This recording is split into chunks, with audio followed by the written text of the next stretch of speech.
नमस्कार साथियों, सृष्टि क्लासेस के यूट्यूब चैनल पर आपका बहुत बहुत स्वागत है। आज हम चर्चा करने जा रहे हैं प्री बीएसटीसी एग्जाम के सिलेबस के बारे में। कितने टॉपिक्स आते हैं, कितने नंबर के होते हैं और कितने प्रश्नों की इनमें एग्जाम में आते हैं। ठीक है, तो आइए बात करते हैं। हम सबसे पहले हम बात कर रहे हैं प्री बीएसटीसी एग्जाम के सिलेबस के बारे में। यहाँ पर हमारे एक टॉपिक आता है राजस्थान का सामान्य ज्ञान। ठीक है, एक आता है हमारी मानसिक योग्यता, एक आती है हमारी शिक्षण अभिरुचि और एक आता है हमारे हिंदी या संस्कृत।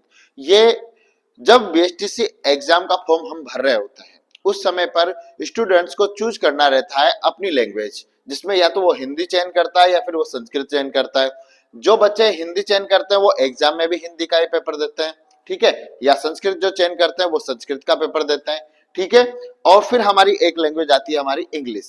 ठीक है, अब ये कितने कितने नंबर की होती है? तो विद्यार्थियों, हमारे राजस्थान सामान्य ज्ञान से प्रश्न आने वाले होते हैं 50 और एक प्रश्न होता है 3 नंबर का। ठीक है, इस हिसाब से हमारे 150 अंक यानी 150 मार्क्स राजस्थान के सामान्य ज्ञान से बनते हैं। फिर मानसिक योग्यता से भी हमारे जो प्रश्न आने वाले होते हैं वो आते हैं 50 और एक प्रश्न वही 3 नंबर का, यानी कि हमारे बनते हैं साहब 150 मार्क्स। ठीक है, शिक्षण अभिरुचि से भी 50 प्रश्न ही आते हैं। ठीक है, और हिंदी या संस्कृत जिनमें से आपको एक चयन करनी है वो प्रश्न आते हैं 30 और ये होता हमारे 90 मार्क्स का। ठीक है, फिर आती है साहब हमारी इंग्लिश, और इंग्लिश भी जो प्रश्न आते हैं वो आते हैं हमारे कितने 20।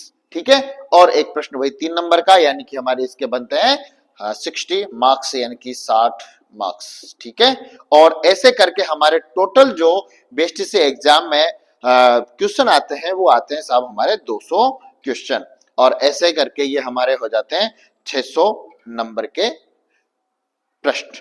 ठीक है, अब इनमें से विद्यार्थी को किसके ऊपर ज्यादा ध्यान देना चाहिए? तो हम बात करते हैं जो विद्यार्थी बीएसटीसी की तैयारी कर रहे होते हैं उनको सबसे ज्यादा ध्यान देना चाहिए मानसिक योग्यता पे।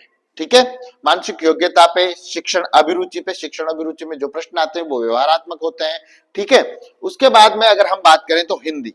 ठीक है, इनमें से जो 12th पास आउट विद्यार्थी होते हैं वो हिंदी और इंग्लिश जो कंपलसरी के रूप में वो पढ़ते हुए आते हैं, लेकिन उनका सामना होता है मानसिक योग्यता से और शिक्षण अभिरुचि से। इन दोनों का उनका सामना पहली बार होता है। ठीक है, और बात करते हैं हम राजस्थान के सामान्य ज्ञान की। तो सामान्य ज्ञान में से जो प्रश्न आने वाले जो टॉपिक्स रहते हैं कि राजस्थान के सामान्य ज्ञान में पूछे जाने वाले प्रश्न कौन कौन से होंगे, तो भाई देखो इसमें आता है एक तो हमारे राजस्थान का इतिहास, एक आती है हमारी राजस्थान की संस्कृति और राजस्थान का भूगोल, और हमारे पूछा जाने वाला टॉपिक से राजस्थान का संविधान। इनमें से हमारे प्रश्न आते हैं और इनमें से हमारे तैयारी करनी रहती है। और विद्यार्थी को सबसे ज्यादा ध्यान देने वाली जो टॉपिक्स हैं, ध्यान तो सभी पे देना है, लेकिन विशेषकर जो हमारे अच्छे नंबर लाने वाले होते हैं वो होते हैं मानसिक योग्यता, शिक्षण अभिरुचि और हिंदी।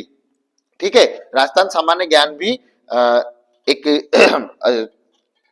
तैयारी में बड़ा नंबर लाने में हमारा बड़ा अच्छा सहयोग करता है। तो विद्यार्थियों, हमें ध्यान देना है किस पे? सबसे पहले सिलेबस पे। पहले हमें पढ़ना है क्या? सिलेबस पढ़ना है। सिलेबस पढ़ने के बाद में हमें हमारी तैयारी आगे बढ़ानी है। जिन विद्यार्थियों को सिलेबस अच्छे से पता होता है वो विद्यार्थी अपनी तैयारी बड़ी अच्छी से करते हैं। ठीक है विद्यार्थियों, आगे हम मिलने वाले हैं अगले वीडियो में, जिसमें हम बात करने वाले हैं बीए प्लस बीएड या पीटीईटी के सिलेबस के बारे में। धन्यवाद।